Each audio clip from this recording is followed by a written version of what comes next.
So why is it necessary to test someone's metabolic rate? Well, traditionally, clinicians have used predictive formulas to determine how many calories a patient needs, whether they want to lose or maintain their weight.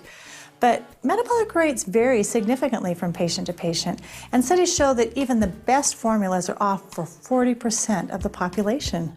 So how does this translate into patient care? Well, consider this sample of actual female patients tested by Dr. Robert Kushner at the Northwestern Obesity Clinic.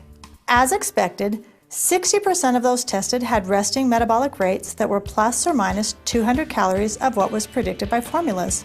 But 30% had RMRs that were lower than predicted. If their calorie goals had been based on these formulas, they would have actually gained weight.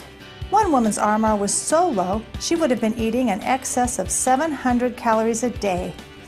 What about the 10% at the other end of the spectrum? Even significantly underestimating caloric needs can be a problem. If the doctor has unwittingly made more drastic calorie reductions than intended, especially during maintenance, the patient may be thrust into a state of deprivation, and the next thing you know, they've fallen off the wagon.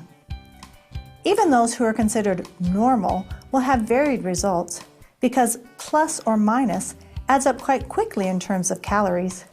Consider being on the wrong end of that 200 calories a day error. In 1 year, that adds up to over 20 pounds. So statistically, some patients will gain a little, some will stay the same, and some will succeed.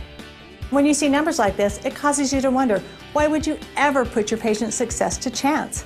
An actual measurement of their caloric needs is the only logical path to long-term success.